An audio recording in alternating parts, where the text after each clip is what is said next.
এবার আমরা আলোচনা করব শর্টকাট কি নিয়ে। গত ক্লাসে আমরা শিখেছিলাম এই জায়গায় ক্লিক করে ট্রান্সফর্মের পজিশন, স্কেল, রোটেশন, অপাসিটি। এবার আমরা যদি অ্যানিমেশন করতে গিয়ে বড় প্রজেক্টে যখন কাজ করব, তখন সবগুলো লেয়ারের এইরকম অ্যারোতে ক্লিক করে এরপর ট্রান্সফর্মে ক্লিক করে এরপর একটা একটা করে বের করা অনেক সময় কষ্টকর হয়ে যাবে। যার ফলে আমরা শর্টকাট যে কি রয়েছে সেগুলো ব্যবহার করব। যেমন আমি লেয়ারটি সিলেক্ট করে পজিশন নিতে চাচ্ছি, অর্থাৎ পজিশনে আমি কাজ করব। সুতরাং আমি পি তে প্রেস করলেই দেখুন পজিশন বের হয়ে গেছে। এরপর স্কেল চাচ্ছি, আমি কিবোর্ড থেকে এস প্রেস করার সাথে সাথে দেখুন স্কেল চলে আসছে। যদি আমি রোটেশন চাই, কিবোর্ড থেকে আর প্রেস করলেই রোটেশন চলে আসছে।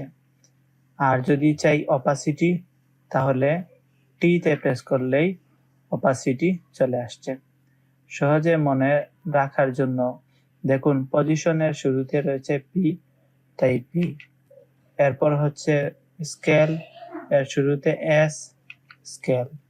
রোটেশনের শুরুতে আর, আর এ প্রেস করলে রোটেশন। শুধুমাত্র অপাসিটির ক্ষেত্রে ব্যতিক্রম।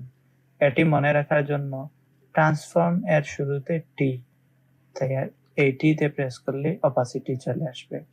ওকে, যদি আমরা একটু দেখি, পি তে প্রেস করে আমরা স্টপওয়াচে ক্লিক করে একটি কি ফ্রেম নিলাম। এরপর আমরা 2 সেকেন্ডে গিয়ে আরেকটি কি ফ্রেম নিলাম। এবার 1 সেকেন্ডে গিয়ে আমরা এটিকে শিফট ধরে এইদিকে দিলাম, তাহলে অ্যানিমেশনটি হলো এরকম। ওকে, এবার আমি চাচ্ছি স্কেল অ্যানিমেশন করতে। এস প্রেস করব, স্কেল। এবার এই জায়গায় একটি কি ফ্রেম নিলাম, এই জায়গায় একটি কি ফ্রেম নিলাম শেষে, আর মধ্যখানে আমি একটি কি ফ্রেম নিব। কি ফ্রেম নিয়ে দিব এটিকে একটু ছোট করে, তাহলে অ্যানিমেশন প্রিভিউ দেখার জন্য কিবোর্ড থেকে স্পেস চাপলে প্রিভিউ দেখবো, এরকম হয়েছে। এবার আমি চাচ্ছি যে আমার পজিশন যে অ্যানিমেশন করেছিলাম সেই কি ফ্রেমকেও একসাথে দেখতে, তাই আমি ইউ তে প্রেস করব শর্টকাট। দেখুন এইরকম যদি থাকে, আমাদের কোনো কি ফ্রেম দেখা যাচ্ছে না। যে লেয়ারগুলোতে কি ফ্রেম রয়েছে সেই লেয়ারে যদি শুধু ইউ প্রেস করি, তাহলে কি ফ্রেমগুলো দেখা যাবে। দেখুন এই জায়গায় আমাদের কি ফ্রেমগুলো কোনোটি আগে চলে গেছে এবং কোনোটি পিছে চলে গেছে। এবার আমরা যদি এক কি ফ্রেম থেকে আরেক কি ফ্রেমে যে সামনের দিকে যেতে চাই, তাহলে কে তে প্রেস করব। কে তে প্রেস করলে দেখুন সামনের দিকে কি ফ্রেমগুলোতে যাবে। আর যদি জে তে প্রেস করি, তাহলে পিছনের দিকে যাবে। এবার যদি কিবোর্ড থেকে স্পেস চাপি, তাহলে অ্যানিমেশনটি এরকম হয়েছে। যদি আমরা রোটেশন চাই, রোটেশন অ্যানিমেশন করব, আর তে প্রেস করব। আর এ প্রেস করার সাথে সাথে দেখুন রোটেশন ওপেন হয়ে গেছে, কিন্তু আমাদের পজিশন এবং স্কেল সেটি হাইড হয়ে গেছে। আমি যদি চাই পজিশন এবং স্কেল এটিও থাকুক, সাথে রোটেশনটিও যেন দেখা যায়, তাহলে কি করব? আমি ইউতে প্রেস করে এটিকে অফ করে দিলাম। অফ করে দেওয়ার পর এবার আমি ইউতে প্রেস করব। দেখুন যেগুলোতে কি ফ্রেম রয়েছে সেগুলো চলে আসলো, সাথে যাচ্ছি রোটেশন, তাই শিফটে ধরে আর প্রেস করব।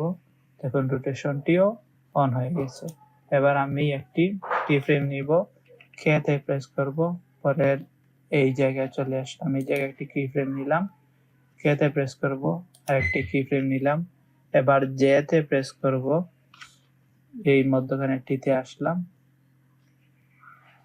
এই জায়গায় চাইলেও আমি কোনো রোটেশনের ভ্যালু পরিবর্তন করে দিতে পারি। আপাতত আমি এই কি ফ্রেমটি চাচ্ছি না, এটাকে কিবোর্ড থেকে ডিলিট করে দিলাম। শেষে চলে গেলাম, গিয়ে আমি দিয়ে দিলাম 2, তাহলে অ্যানিমেশনটি এরকম হবে। আশা করি একটি ধারণা পেয়ে গেছেন শর্টকাট কিগুলো সম্পর্কে।